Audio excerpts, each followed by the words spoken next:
29 පරිච්ඡේදය. යෝබ් දිගටම එයාගේ තර්කය ඉදිරිපත් කළා. අනේ මට ආයෙත් ගෙවි ගිය මාසවලට යන්න තිබුණා නම්. ඒ දවස්වලදී මට දෙවියන්ගේ රැකවරණය තිබුණා.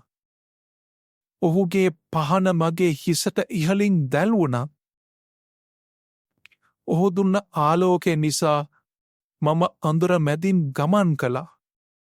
ඒක මගේ ජීවිතේ හොඳම කාලයයි. ඒ කාලෙදි දෙවියන් කිට්ටු යාළුවෙක් වගේ මගේ කූඩාරමේ හිටිය. සියලු බලඇති දෙවියන් හිටියේ මං ළඟින්මයි. මගේ දරුවෝ මාව වටකරගෙන හිටියා. මං අඩිය තිබ්බ තැන් කිරිවලින් නැහැවිලා තිබුණා. මං ළඟට පර්වතවලින් තෙල්දංගා ගලා ආවා. ඒ දවස්වලදී මම නගරයේ දොරටුව ළඟට ගිහින් ප්‍රධාන හන්දියේ මට වෙන් කරපු ආසනයේ ඉඳගත්තා. තරුණයෝ මං එනවා දැක්කම ඉන්න තැන්වලින් අයින් වෙලා මට ඉඩ දුන්නා. මහලු අයත් මාව දැක්කම අසුන් වලින් නැගිට්ටා. අධිපතියනුත් වචනයක්වත් නොකියා අත්වලින් කටවල් වහගත්තා. නායකයොත් මං ඉස්සරහත් කිසිම දෙයක් කිව්වේ නැහැ. හරියට දිව උඩු තල්ලට එල්ල තිබුණා වගේ එයාලා නිහඬව හිටියා. මට ඇහුම්කන් දුන්න අය මං ගැන හොඳ කිව්වා. මාව දැකපු අය මං වෙනුවෙන් කතා කළා. මොකද අඬ උදව් ඉල්ලපු දුප්පතුන්ට මම පිහිට වුණා. පියානති දරුවන්ටත් අසරණ වුණ හැමෝටමත් මං අතහිත දුන්නා. මැරෙන්න ගිය අසරණයන්ගේ ආශිර්වාදය මට ලැබුණා. මගෙන් ලැබුණු උදව් නිසා වැන්දපුවන් සතුටින් ගී ගැව්වා. මම ධර්මිෂ්ඨකම වස්ත්‍රයක් වගේ ඇඳගෙන හිටියා. යුක්තිය හිස් පළඳනාවක් සහ පිටවස්ත්‍රයක් වගේ පැළඳගත්තා. මං අන්ධයන්ට දෙනෙත් වගේත් කොරායට දෙපා වගේත් වුණා.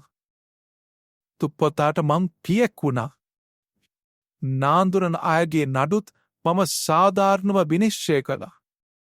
සතෙක්ගේ හකු බිඳලා උගේ කටින් ගොදුර බේරගන්නවා වගේ වැරදිකරුවන්ගේ බලය බිඳලා මං එයාලගෙන් අහිංසකයන්ව බේරගත්තා.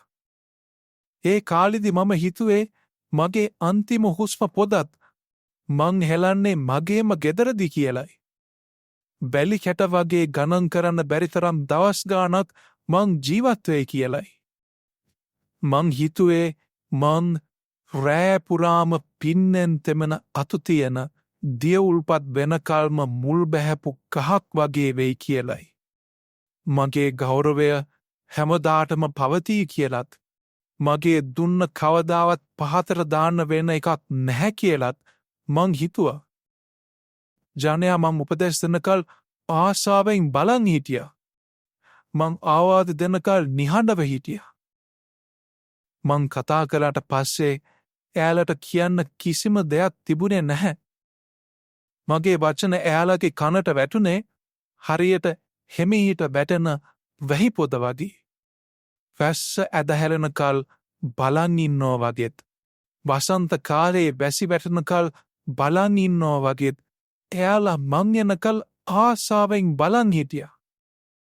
මං එයාලගේ මූණ බලලා හිනා වුණාම එයාලා මං දිහා පුදුමයෙන් බැලුවා.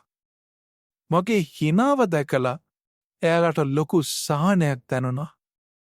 එයාලගේ ප්‍රධානිය විදියට මං එයාලට යන්න ඕනේ පාර පෙන්නලා දුන්නා. මං හිටියේ යුද සේනාවක් අතරේ ඉන්න රජෙක් වගේ. වැළපෙන අයට මං සනසන්නෙක් වුණා.